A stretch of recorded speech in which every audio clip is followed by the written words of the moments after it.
Your problem is not discipline. Your problem is not motivation. Your problem is exposure. You don't rise to your goals.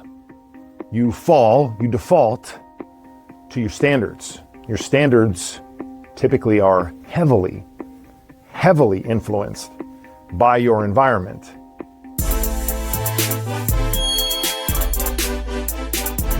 My name is Brian Panuzzo. I am a former bond trader turned executive health and performance coach. I know exactly why your health keeps losing to your calendar, and I help you build a system that fixes it.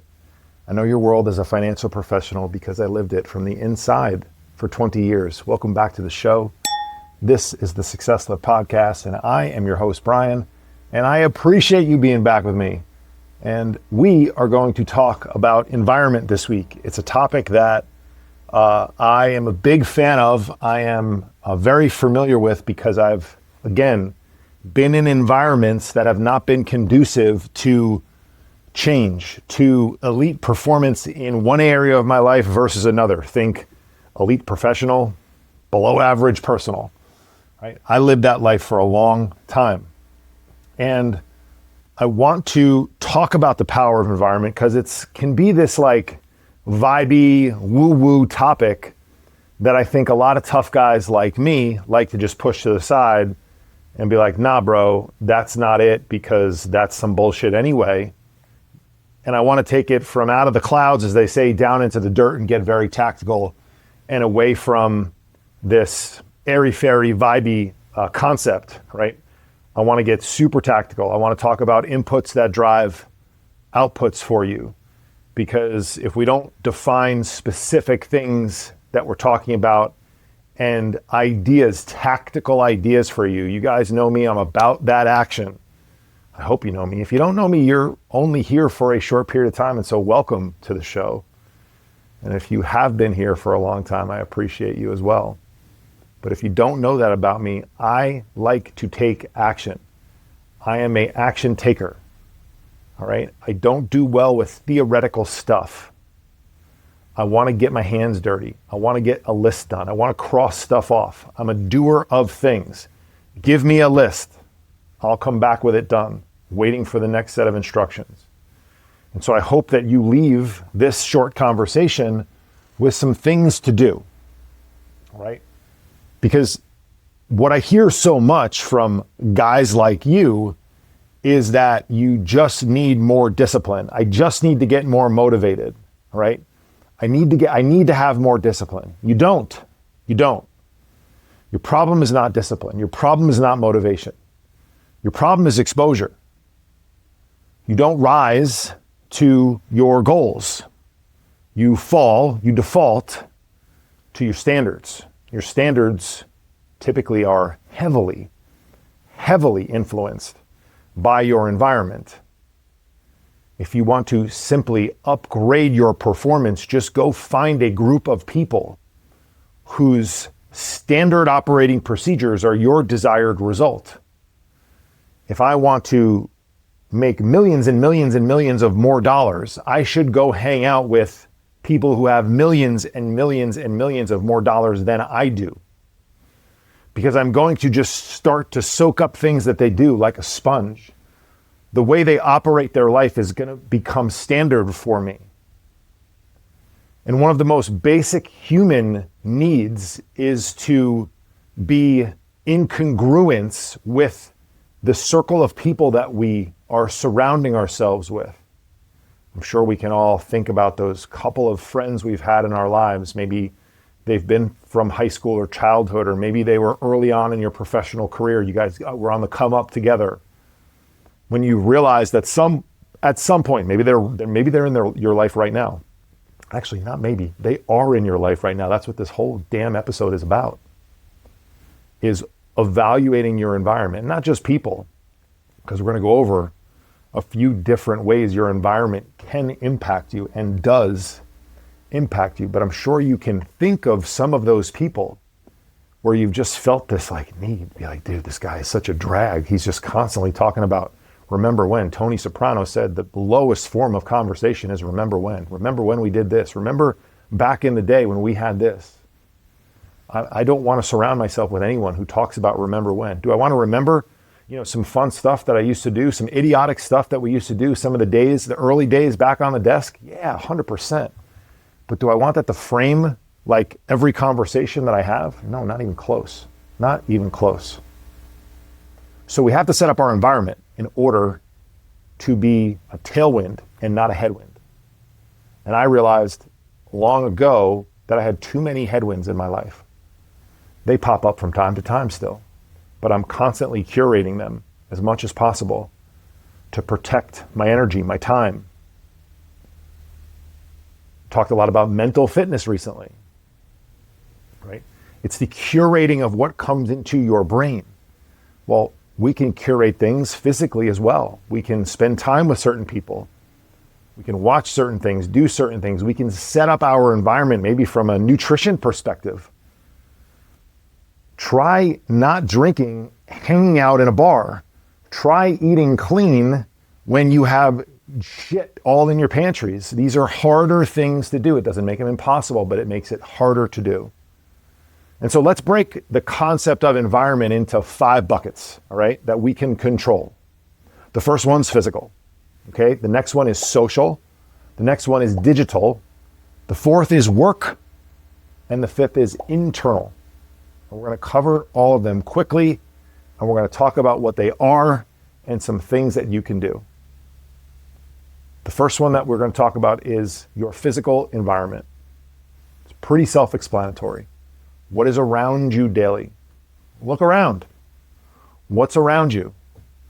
Do you have books around you, behind you, as you're filming into a camera? Or is there bottles of liquor? That would give you a different vibe for me, I would imagine, wouldn't it? These books are real, but I really just keep them there to make you think that I'm smart. Environment is very important. So what does this mean for you? Oh, how's your kitchen set up? What's in the kitchen? What's in the house? Do you have alcohol all over your house? Is there booze in your office? Like the old school little, drinking cart. It's becoming a little bit less common, right? Do you have dumbbells? Beyond this camera, I'm staring at dumbbells and a Rogue assault bike and a bench. I can't not think about fitness just looking at this camera right now, because in my periphery, just beyond, is fitness equipment. What are your snacks like at the office? Do you have a popcorn tin right next to you? Is there a bag of pretzels within arm's length? Do you have healthy snacks set up? This is something that we ask all of our professionals inside of our program to do. Set themselves up to be disciplined at the office. And so it's not even discipline, it's just the system that we set. So they don't have to rise to a level of discipline. They just have to fall down to what's at their desk. And when they open up their drawer, they have beef jerky, they have some Core Power milks and some Oikos Greek yogurts in their dorm fridge underneath their desk or within walking distance to the pantry, to the kitchen, right? They have bars in their drawer. They have healthy versions of these things so that they don't have to white knuckle discipline. You don't have to white knuckle discipline at 9 p.m. in your kitchen when you've removed a lot of the temptation. Maybe when you've substituted the ice cream that's always in the freezer for a Yasso 100-calorie Greek yogurt bar. Don't knock it till you try it. It's pretty good. And so you're just being out-leveraged by your environment. So physical environment is very important. Do you have things around you that are conducive to you being who you want to become? The next is also around you, and that's your social environment, right? And this is where I think a lot of guys like you, because I'm like you, and I lied to myself, this is where a lot of guys lie to themselves. Who you spend the time with. This is really important, because when I say that, I have a little trigger response too of like some of these people have been like friends of mine for 20 years, 30 years. I went to high school with some of these guys. I went to college with some of these guys. we were in a training program together. I was cold calling with some of these guys back in the day, like, on the grind. Like, I can't peace out and just ignore them. And it's not necessarily about the person. It's about what they normalize. It's about what your group normalizes. The tricky part is these can be people that you can't just get rid of. This could be a spouse sometimes. How do you operate with some of these people? Do you default to their behavior, or are you starting to elevate yourself above them? I'm not saying that you need to immediately leave anybody that doesn't fit the criteria of the life that you want to live, because that's a hard thing to do. Like I just said, sometimes they're close family members. But if they're not, you should be actively spending less and less time around them. And here's one little thing that I noticed. I used to blame a lot of the people that I had in my life for my behavior. When I got real honest with myself, I realized that I was the ringleader most of the time. I was choosing to put myself in the environment most of the time. I sought them out most of the time. Yes, they were out. They were doing stuff. They were hanging out. But I didn't have to go find them. I chose that. And again, you can't always choose. You can't maybe choose the person that you sit next to all the time. You can't choose a new spouse just yet. And I'm not suggesting that that's the answer either. And so sometimes it's a little bit more complicated. But it does come down to this either being a you problem or a systems problem. And so you want to make sure you're auditing your social environment. The third environment that heavily impacts whether we move forward or hold ourselves back is our digital environment, the online world that we all live in these days. This one's sneaky lethal, as they say. It's what we're taking in. We talked about it in the mental fitness podcast last week. What are you taking in? Who are you following? Like, if I audited your followers, would I be like, yeah, you like, it's obvious. It's obvious where your priorities are. I think actually that's a good audit for a lot of people to do. Just grab someone's phone, and before you decide whether or not you want to spend a lot of time with them, audit who they follow and what they pay attention to. And that'll give you a pretty good insight to them as a person. I mean, I can't tell you how many times I get fucking random videos and like shared reels from friends. Like, what do you do? What do you do all day? What are you doing? How did you find this? Like, what could you have been doing right now to have caused this to pop up in your feed? I know, because I know how it works. You're on there and you've interacted with things like this before, so it gets fed to you. But if you weren't on there, you wouldn't have seen it. So you had to be on there to have seen it. And so what is your digital environment like? Your phone's either a weapon or it is a massive leak. Slow, but massive leak. Most guys are leaking. They're leaking water. They're taking on water into the boat.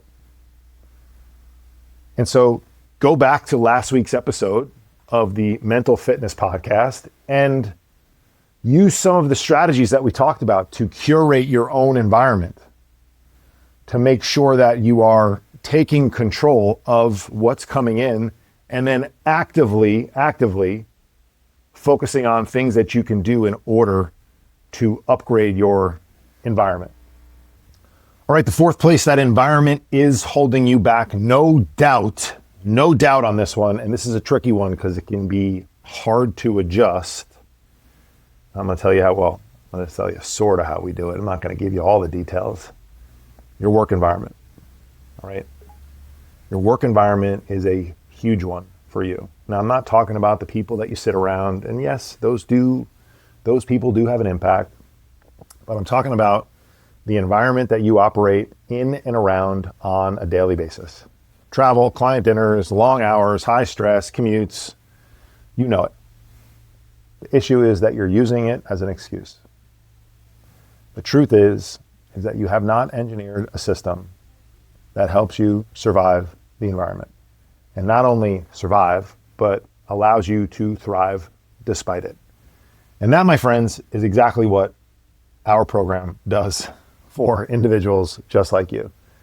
And so I won't go into all the details as to how we do that, but you need to get a system in place in your professional life that allows it to be complementary to your goals outside the office.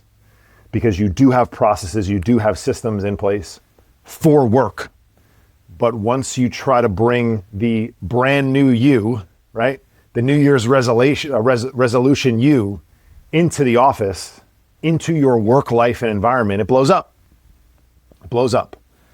I, for a period of time, probably as much as a year, was two very distinct people, right? People. I was outside, brand new transformation. I want to, do all these big things with my life, Brian. And then I was bond trader back in the office, Brian, in his usual environment, doing the things that I used to do because I didn't want to change in what I called hostile environment, but it wasn't hostile.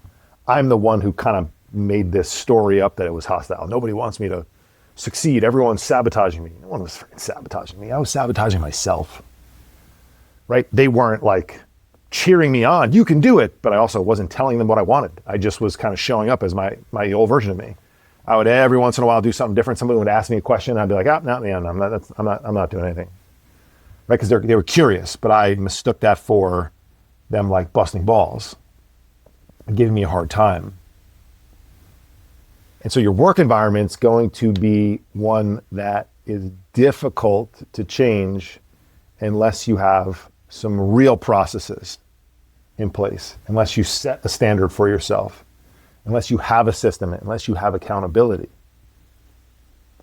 Work environment's a tough one, right? It's tough to operate differently around clients, during travel, during longer hours, during high stress periods like many of us have had in the financial markets over the last couple of months. And this is the biggest excuse by far that I hear, by far. But it's also the biggest bullshit one, because the environment that I blamed as the cause of my downfall was the same exact environment that I transformed in. I've said this before. I didn't Jerry Maguire my career, grab my goldfish, walk off into the sunset and decide to become an executive coach, working with people like you. I didn't change my life at the depths and the bottom of it by leaving my career and taking myself out of the environment. I changed my life in the environment that caused it. Now I caused it, that's an asterisk there. I caused it, but I changed in the exact environment that I believed caused me to have the problems that I had. And as I always say, if I can do it, so can you. So your work environment is one that will be hard to change, but I am living proof, and so are the hundreds of people who have come through this program now. Hundreds. If they can do it, if I can do it, so can you. All right, number 5. This is where it may feel a little woo-woo for you, but trust me, if I can break through and believe this stuff, so can you. I'm just like you. I say it all the time. Your internal environment, and this is the one that, tough guys like me don't want to think about or talk about or want to deny, all right? This is who you see yourself as, your standards, your identity. This is like, how much are you willing to tolerate this discomfort you have in your life? How much longer are you willing to just accept that, like, this is your lot in life? I'm a high performer. I make, I make 7 figures plus, right? I make $1 million, $2 million, $5 million. I mean, that's low for some of my clients, right? But I make a lot of money. I have a long commute. I have a stressful job. You see the one word that's constant in all of that. It's these self-identifying statements of you are this. You have this, therefore you have to be this. And I'm here, hopefully, to begin to convince you to at least think, is that true? Is it true? Do I have to be 20 pounds heavier than I should be? Or maybe only 5 or 10 pounds, but like not really looking very good. Dad bod central. You know? Do I have to accept all of the costs that I have believed to be true in order to have the life that I want? Because two guys can have the same exact environment professionally, can have the same stresses, can have the same demands on their time, and they can get completely different results. Why is that? Because they have different internal environments.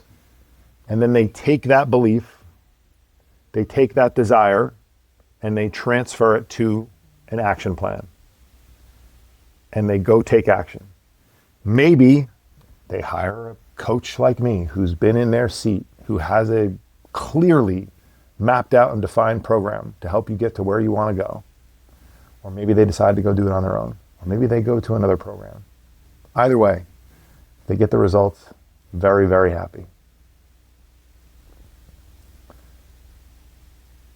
And so if you're looking for next steps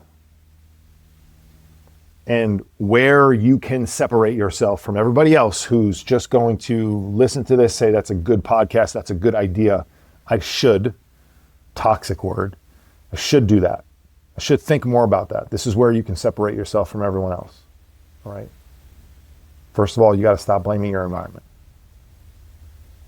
because you're the one who's designing it. You have designed it, right? You chose what's in the fridge and the pantry. You chose your friend group. You chose your schedule. You chose your commute. You chose to live where you do with the job that you have. You chose to move out to the burbs from the city. You chose this. So what are you complaining about your commute for? Move back to Manhattan. Yeah, I know. There's no yard and preschool is $50K. Cool. You can complain about that then. It's like you have created the conditions that you now are blaming for your lack of results. Change the conditions. Change the inputs. Change the schedule. You don't need a new life. You need a better setup. And yes, I understand a lot of these things can't just be changed with a snap of a finger. I'm not asking you to move back into Manhattan from the burbs. But I am telling you that I work with plenty of people with a 90-minute commute each way who only have 20 to 30 minutes a day at most to go to the gym, if they do, that have kids' sports and travel all weekend, that have work stress and demands on their time that you can't believe. I have clients where I have been in Manhattan, downstairs, seeing, like doing my thing, running all over the city, seeing clients for these 10, 15, 20-minute catch-ups, these little walk and talks that we do, because they don't have time to like have me upstairs for a meeting. So I'm just like everybody's dog. They just walk me around Manhattan, right? And then they go back upstairs and I find the next guy. And then we do a drink meetup or whatever, or a lunch. But there are guys that can't come downstairs, physically can't come down off the desk because they're too busy. So like, I get it. I work with you. You don't tell me about these demands that you have on your time that are unique. They're not. You're a unique person. Your problems are generic as you know what. F word.